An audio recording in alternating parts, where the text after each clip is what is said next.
18 साल से कम उम्र का, उस पर स्पेशल प्रोटेक्शन मैकेनिज़म्स अप्लाई होंगे। जैसे जुवेनाइल जस्टिस सिस्टम एक अलग क्रिमिनल जस्टिस सिस्टम का कंपोनेंट होगा। This is a federal law, so it is applicable across Pakistan. But as you can see over here, it's very complicated. अभी we were studying कि 10 साल से कम उम्र का बच्चा according to 82 PPC cannot be deemed to have committed any offence.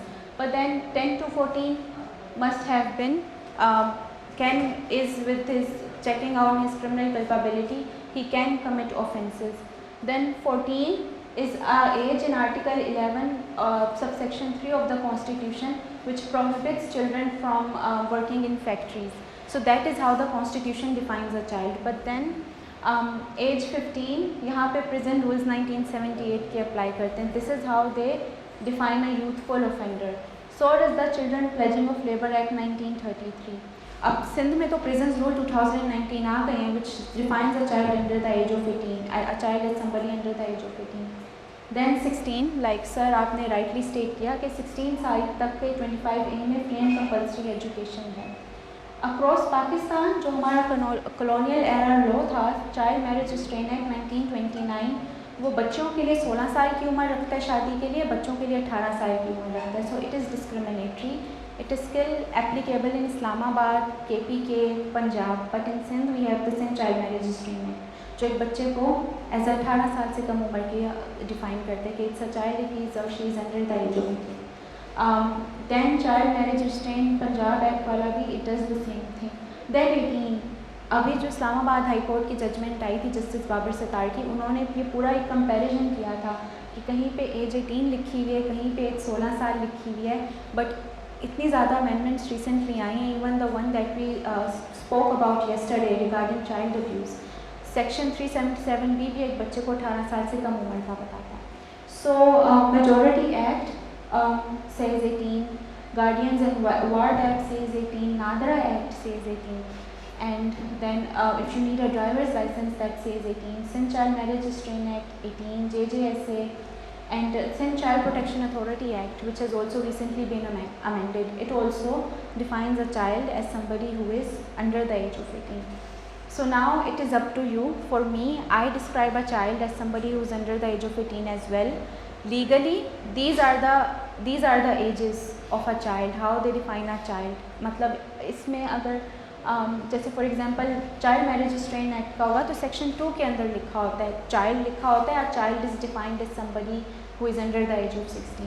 So this is how various different enactments and legislations across the province of not only Sindh but entirely Pakistan define a child. I hope you understand the question now. It makes sense. So moving forward, so this was just a background because you will be dealing with all of this again and again on how one does describe a child. Okay, so best interest of a child, अगर हम juvenile justice system act के बारे में बात करते हैं तो it says that at the very centre for a child everybody, every criminal justice system actor has to put the best interest of the child at the centre of no matter what happens. So whatever decision you are making regarding the child, whether you want to take him to an observation home, whether you are arresting them, whether you are taking them to a child court, whether आप diversion की तरफ लेके जा रहे हैं, we will study what diversion is. Basically it just means alternative dispute resolution के method के through आप एक case को resolve करने as opposed to making the child go through a litigation process.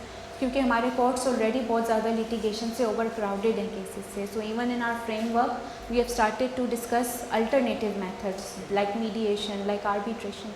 So JJSA also gives that hint within itself कि आप एक बच्चे के बेस्ट इंटरेस्ट में अगर मीडिएशन है तो आप एक मीडिएशन के थ्रू उसका जो डिस्प्यूट है उसको रिजॉल्व करवा लें.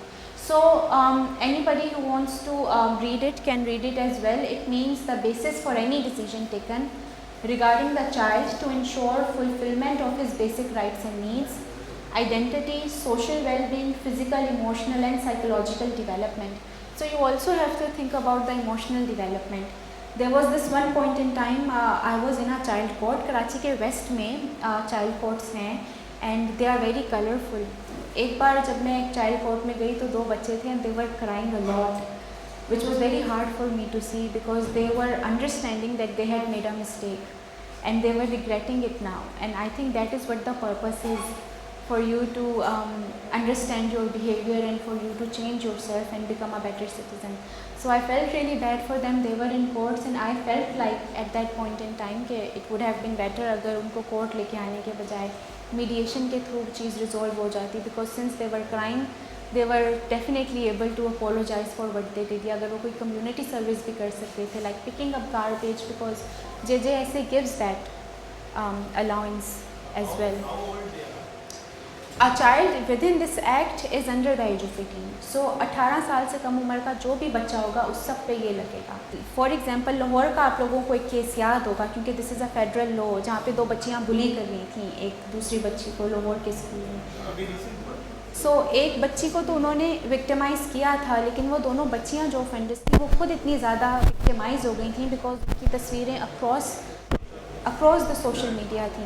So how can they move on in their life? How can they study fulfill? That is what it is about, right? कि एक बच्चे हैं, they have to be treated separately as opposed to an adult, right? They have their constitutionally granted right to dignity as well. They have the right to protection as well. So for anybody who is under the age of 18, उनकी इस तरह से भी social protection करना लाजमी है. फिर उनका, like I was giving the example of the 2 children crying in the court, their psychological well-being, their emotional well-being, their physical well-being. So moving forward, then section 2 भी like I said, इसका somebody who has not attained the age of 18. हाँ, so now this is a bit complicated part when you are arresting a child, जिसके ऊपर sir भी कल guidance दे रहे थे कि how are you supposed to figure out कि एक बच्चा 18 साल से कम उम्र का है या नहीं है, बिकॉज फिज़िकली आप किसी को देख के नहीं बता सकते कि किसी की क्या उम्र होगी. सो बहुत सारे एडवोकेट्स मुझे, जब मैं LAS में काम कर रही होती थी, तो कहते थे शक्ल से तो बच्ची नहीं लग रही, ये तो चाइल्ड मैरिज का केस नहीं है. But I always use to tell them कि आप शक्ल पे ना जाएं, look at the documentation that is available, like their smart identity card. If they are under the age of 18, they will not have an ID card but a smart identity card, because it will be a very litigious process. अगर हम हर बार medical report या एक medical examination के लिए देखें, उसके लिए पूरा मेडिकल बोर्ड फॉर्म होता है. So you can't call into question a document that has been provided by NADRA, या a document that has been provided by a verifying authority from the government of Pakistan or from the government of Sindh. So you will only go for a medical record where there is no such document in the first place. उससे पहले you cannot call something like that in question, because then anything can be called into question. Investigating का process ऐसा होगा. Section 8 subsection 1 इसका method stipulate करता है कि the method regarding the determination of the accused when the arrested person physically appears or claims to be a juvenile. तो एक बच्चा खुद या बच्ची खुद कह रही है कि मैं जुवेनाइल हूँ, और एक वो या तो वो खुद कह रहे हैं कि मैं एक जुवेनाइल हूँ, या उनकी अपीयरेंस ऐसी लग रही है कि वो जुवेनाइल है. तो इसके ऊपर सुप्रीम कोर्ट ऑफ पाकिस्तान ने Salim Khan against the state के अंदर थोड़ी बहुत गाइडलाइंस दी थी. आपको क्या लगता है कि किसकी सबसे पहली रिस्पॉन्सिबिलिटी है ये सर्टन करना कि एक बच्चा या बच्ची जुवेनाइल है या नहीं है? And you can read the material as well, I don't mind, but I want you to answer who has the first initial responsibility of investigating whether somebody is under the age of 18 or not. Police. That was what the opinion of the Supreme Court of Pakistan was as well, that it is the responsibility of the police force when they are investigating to figure out कि एक बच्चा या बच्ची 18 साल से कम उम्र की है या नहीं. लेकिन जहाँ पे police shows a failure of that responsibility, then it becomes the responsibility of the magistrate's court, जिसकी jurisdiction में वो crime हुआ है, to figure out whether the person was a juvenile or not through ordering investigation, a medical report perhaps. So इसको मैं थोड़ा सा read भी कर लूँ. The Supreme Court of Pakistan held at paragraph 9 of the judgment that it is the statutory duty of the police to determine the juvenility of the accused. The police shall make sure to inquire to determine the age of the accused on the basis of his birth certificate. So yes, so first of all they say birth certificate. Next they say educational certificate or any other pertinent document in the absence of such documents. Age of such accused shall be determined on the basis of a medical examination report by a medical officer. The court also held that the Court of General Jurisdiction enjoys the power to determine the age of the accused where the police have failed to discharge the duty. सो पहली duty किसकी है? Police की है। अब ऐसी कौन सी 3 documents हैं जिसके थ्रू पुलिस डिटरमाइन कर सकती है? फैमिली ट्री भी हो सकती है,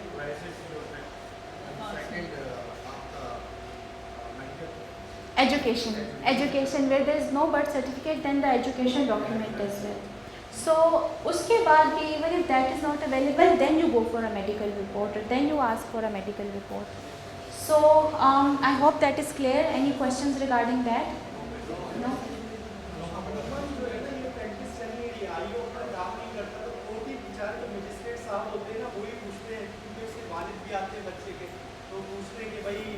ये छोटा है बच्चा, सर इसको जो है ना वहाँ रिमांड करते हैं आपको ऑफेंडर, तो फिर वो मजिस्ट्रेट साहब बोलते हैं भाई इसका तुमने डॉक्यूमेंट्स वगैरह मंगाया, तो उन बेचारों को भी 2 घंटे लेट ही घर जाते हैं।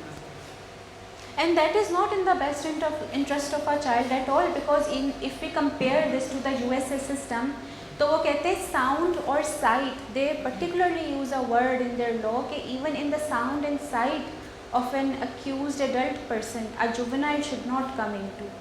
Whether they were co-accused in a crime, moving forward in the criminal justice system, sound और sight से भी आपने separate रखना है. So in our system, when you take them to the court, like Karachi के वेस्ट में child courts बन चुके हैं, you know that is where they are in direct contact with the adult accused person.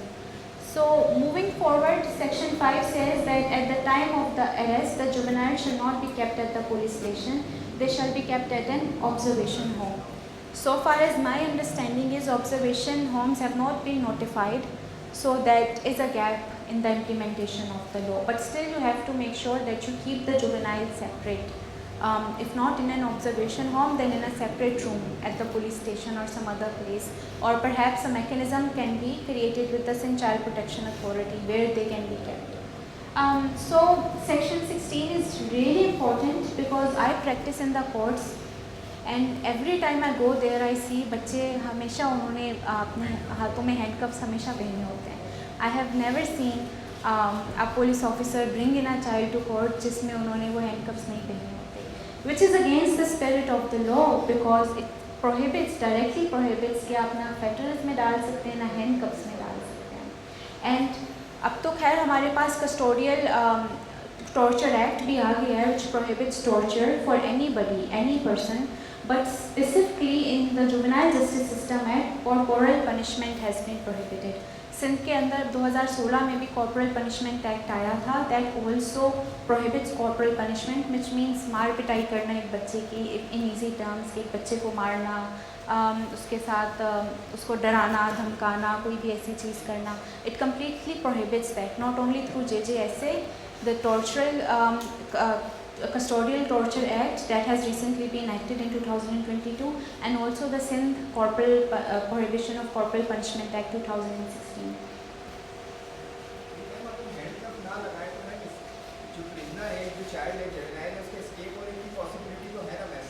बच्चे बहुत शरारती होते हैं, इस बात का मुझे अंदाज़ा है. Perhaps ropes can be use, मतलब रॉप्स को इस्तेमाल कर सकते हैं बिकॉज अभी JJSA के रूल्स नहीं आए. So even I am not clear on this. I can understand बच्चे बहुत शरारती होते हैं. I have seen it myself.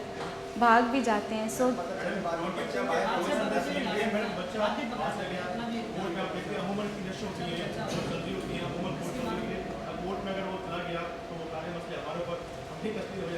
बच्चे भाग भी जाते हैं. I can understand. बहुत शरारती.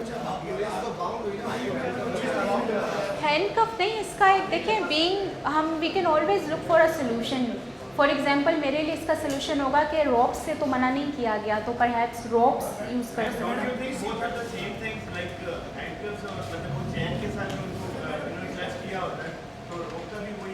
रोप थोड़ी, क्योंकि एक बच्चा है तो उसके लिए थोड़ी कम मेंटली ट्रॉमेटिक होती है. जब आप किसी को भी इस तरह से हैंडकफ करते हैं तो उनको ऐसा फीलिंग होता है कि वो वाकई में एक ऑफेंडर हैं, वो वाकई में एक मुजरिम है. And that is traumatising for a child. I think रॉप्स फ़िलहाल जब तक इसके रूल्स नहीं आते, बिकॉज इसके रूल्स अभी तक नहीं आए, क्लैरिटी हमें कब मिलेगी.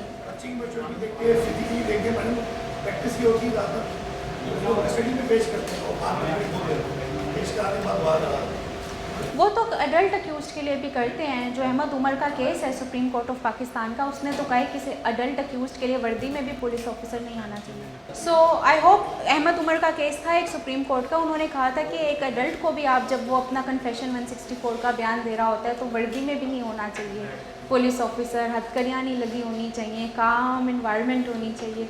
सो accused does have a right. ऐसे तो नहीं कहते बार बार वही पुरानी लाइन की accused is a favourite child of the law. So that is applicable for adults as well. So juvenile की interrogation एक police officer होगा who will not be below the rank of a sub inspector and they will be under the supervision of superintendent of police. So recently Peshawar में एक case था जिसमें एक बच्चे ने he committed suicide, he hanged himself। Police station में जो पंखा था उससे उसने खुद को हैंग कर लिया था क्योंकि वो बहुत ज़्यादा डर गया था कि अब मैं पकड़ा गया हूँ, अब मेरे साथ क्या होने वाला है, मेरे पेरेंट्स को पता चलेगा, माशरे में बेइज्जती होगी। Is another example of the social well being of the child. So he hung himself, he committed suicide because that is how mentally traumatising it is sometimes. So just to provide extra special protection mechanisms, a police officer not below the rank of the sub inspector has been given that guideline. So हाँ, section 17 is very important because I keep saying बच्चा होगा या बच्ची होगी, because बच्चियाँ भी कभी कभी जुवेनिलिटी में आ जाती हैं। बच्चियाँ यूजुअली जुवेनिलिटी में इस तरह से तो नहीं आती कि वो जिस तरह बच्चे आते हैं नारकोटिक्स होते हैं या स्ट्रीट चिल्ड्रन होते हैं, लेकिन बच्चियाँ घरों पे काम करती हैं ज़्यादा as a child domestic labourer, तो उनके लिए एक तरह से डबल जेपर्डी हो जाती है। एक तो वैसे उनके ऊपर जुल्म हो रहा है कि चाइल्ड डोमेस्टिक लेबरर काम कर रही हैं, ऊपर से जो उनकी एम्प्लॉयर्स होते हैं वो उन पर इल्ज़ाम लगा देते हैं मेरी ज्वेलरी चोरी कर ली, मेरे गोल्ड के ईयरिंग्स चोरी कर लिए, यू नो ऑल दैट। सो उसके लिए अगर या तो खुद वो उसको मारेंगे पीटेंगे घर के अंदर, या they will things will get more serious and they will call the police. So no female juvenile shall in any circumstances be apprehended, investigated by a male police officer। कल भी मैं ये कह रही थी कि मुझे फ़ीमेल यहाँ पे कोई नज़र नहीं आ रही, तो जहाँ पे आप लोगों ने भी कहा कि हैं फीमेल्स, लेकिन एक है ना। बट फिर भी I mean some special mechanisms हैं जो बच्चियों के लिए हैं, वो एक औरत ही पुलिस ऑफिसर कर सकती है। But perhaps I am counting on you कि आप लेडी पुलिस ऑफिसर्स की आगे आगाही करेंगे, आप उन्हें बताएंगे कि जे ऐसे में फ़ीमेल को आप बीइंग अ फीमेल या so on and so forth. So you have to spread the word across. I am really hopeful वो होगा। और जो फीमेल जुवेनाइल है वो जुवेनाइल रिहेबिलिटेशन सेंटर पे ही रखी जा सकती है, जो एक सर्टिफाइड है, एक्सक्लूसिव है, सिर्फ बच्चियों के लिए ही है। अच्छा, मेरा ओपिनियन ये है कि एक औरतों के थाने पे एक बच्ची को रख तो सकते हैं, लेकिन एक औरतों का थाना एक औरत के लिए भी ठीक नहीं माना जाता, बिकॉज जिस तरह से बच्चे एक होते हैं कि साउंड ऑफ साइट अडल्ट के आएंगे तो लोग उन्हें उकसाएंगे, इसी तरह बच्चियों को भी बड़ी उम्र की औरतें जो कोई डिफरेंट टाइप के चीज़ों में इन्वॉल्व होती हैं वो उसको उकसा सकती हैं। कुछ चाइल्ड मैरिज के मैंने केसेस ऐसे देखे हैं कि एक बच्ची ने एक अडल्ट से शादी इसलिए कर ली कि वो अपनी सोशल क्लास से निकल के एक बड़ी ऊपर क्लास में जाएगी, because she is a child, she does not have the mental capability to understand कि मुझे कोई अच्छी चीज़ मिल जाएगी, मोबाइल फ़ोन मिल जाएगा या टीवी मिल जाएगा। तो औरतें भी बच्चियों की इस तरह से ग्रूमिंग कर सकती हैं, इसीलिए औरतें बच्चियों को भी बड़ी औरतों से दूर ही रखें। तो I think that is more in spirit in line with the law. It is a special protection mechanism. I am saying again, इसके रूल्स अभी नहीं आए हैं, तो हम एक्ट को देख के ही उसकी बेस्ट डिस्कशन उसके ऊपर कर सकते हैं। जब रूल्स इनएक्ट हो जाएंगे या रिवील हो जाएंगे, आई हर्ड इस्लामाबाद के ऑलमोस्ट तैयार हैं, तो उससे थोड़ी सी गाइडेंस मिल जाएगी इन कॉम्प्लिकेटेड क्वेश्चंस के ऊपर। सो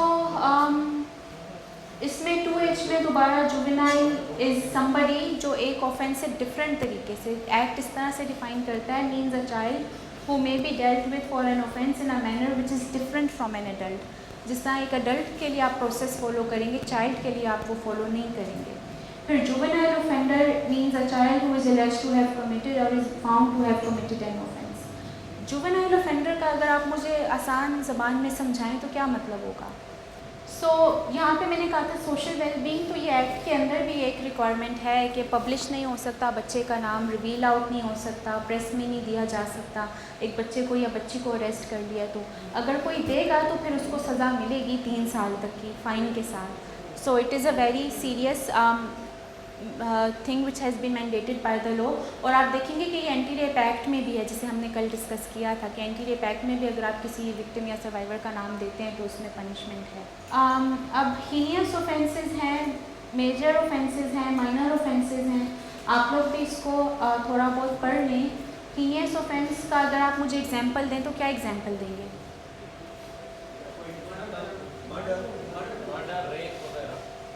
मर्डर हो गया, रेप हो गया। एंड बिलीव मी, मैंने ऐसे केसेस देखे हैं कि 16 साल के बच्चे ने 3 साल की कज़न के साथ रेप कर दिया। So it occurs in the society, it is something that happens. But किसी बड़े आदमी ने जो है मोटरसाइकिल लिया है, वो चोरी हो गई रात में, या वीडियो फुटेज निकाली तो बच्चे को अरेस्ट कर लिया गया, बच्चे को मतलब मिसयूज किया, वो भी इसमें बंद हो गया, पता चला डकैती के इस्तेमाल है।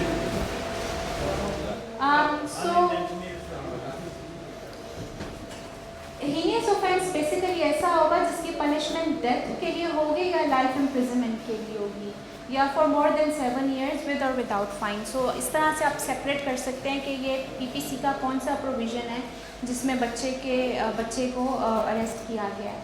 फिर मेजर ऑफेंस पीपीसी के अंदर कोई भी ऐसा जो 3 साल से ज़्यादा जिसकी सज़ा हो गई या 7 साल तक, फ्रॉम 3 years to 7 years। अच्छा, मेजर ऑफेंस का मुझे कोई एग्जांपल दें। मेजर ऑफेंस क्या होगी? Theft, yes. 7 साल से कम हो, 3 साल से 7 साल तक की सज़ा है। ड्रग्स हो गया, थेफ्ट हो गई, इस तरह के हैं कुछ ऑफेंसेस, वो हो गए। फिर माइनर ऑफेंस का अगर आप मुझे एग्जांपल दें तो क्या होगा?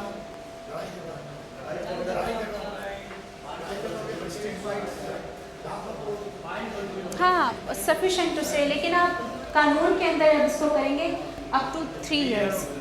सो minor offence up to 3 years, major offence 3 to 7 years, और heinous offence death, life imprisonment और more than 7 years। Does that make sense? नहीं, बट JJSA का स्पिरिट वही तो है कि आपने अगर कोई भी अभी आगे जाके हम देखेंगे माइनर ऑफेंस है तो आपने कोर्ट के बजाय मीडिएशन की तरफ डायरेक्ट करना है, डाइवर्जन की तरफ इसको डायरेक्ट करना है। आपने इसको कोर्ट में बच्चे को ज़बरदस्ती लेकर ही नहीं जाना, सेपरेटली डील करना है as oppose to an adult. So you have to take it towards the way of diversion, not towards the way of court. ये तो माइनर ऑफेंसेस तो आप कोशिश करनी है कि इनको बस रिजॉल्व करना है, बच्चे के बेस्ट इंटरेस्ट में वही होगा। हाँ, तो डाइवर्जन पे ही हम आ गए। सो डाइवर्जन सेक्शन 2D में डिफाइन किया गया as an alternative process of determining the responsibility, treatment of a juvenile on the basis of his social, cultural, economic, psychological, education background without resorting to normal judicial proceedings.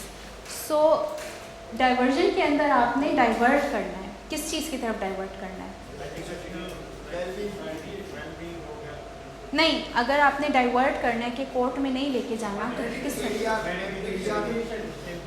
चाहिए? Mediation की तरफ कर सकते हैं। Alternative dispute resolution की और भी methods हैं, निगोशिएशन भी उसमें शामिल होते हैं जहाँ पे 2 वकील या 2 अडल्ट्स आपस में मसले को रिजॉल्व कर सकते हैं। ये वकील भी कर सकते हैं और 2 अडल्ट्स भी कर सकते हैं कि बच्चा माफ़ी मांग लेगा या बच्चा, ठीक है। सो जुवेनाइल जस्टिस कमेटी के बारे में भी जरगे में क्रिमिनल कोर्ट में सुप्रीम कोर्ट की एक जजमेंट है, जरगा क्रिमिनल केसेस में नहीं हो सकता। National commission on the national commission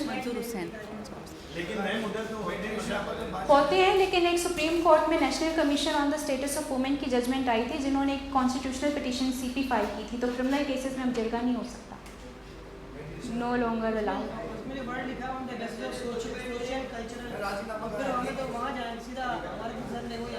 sorry, जो वर्ड लिखा है on the basis of social cultural, ठीक है। अब अगर कोई गांव देहात का रहने वाला बंदा जहाँ जगह सिस्टम चलता हो, नहीं, कल्चरल बहुत सारी चीज़ें हो सकती हैं। फॉर एग्जांपल बच्चों के, अगर आप बच्चों के हिसाब से देखें तो कुछ कल्चर ऐसे होते हैं कि उनका कल्चर होता है वो अपने मुंह को छुपाती हैं इवन दो वो बच्ची हैं। फिर सिंधी कल्चर एक अलग कल्चर है जिसमें अलग तरीके से होता है, अफ़गान कल्चर अलग होगा। सो उनके कल्चर के हिसाब से भी क्या चीज़ सेंसिटिव होगी. I don't know what would be the best example to give right now, but you know it's different various cultures of how people feel more comfortable. किसी के कल्चर के लिए वो चीज़ सेंसिटिव लगती है, जैसे यूएसए में कहते हैं बच्चियों ने मुंह छुपाए हैं.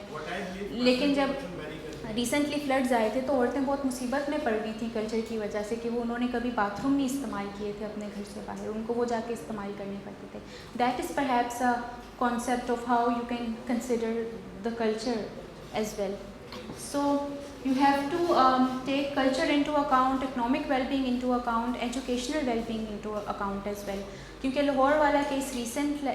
आई एम नॉट श्योर आप लोगों में से कितने लोगों को उसके बारे में पता होगा, बट वो था एक केस जहाँ पे दो बच्चियाँ एक दूसरी बच्ची को बुली कर रही थी, उसके ऊपर बैठ के बाल नोच रही थी और वो सब कर रही थी. तो दे were also in a school.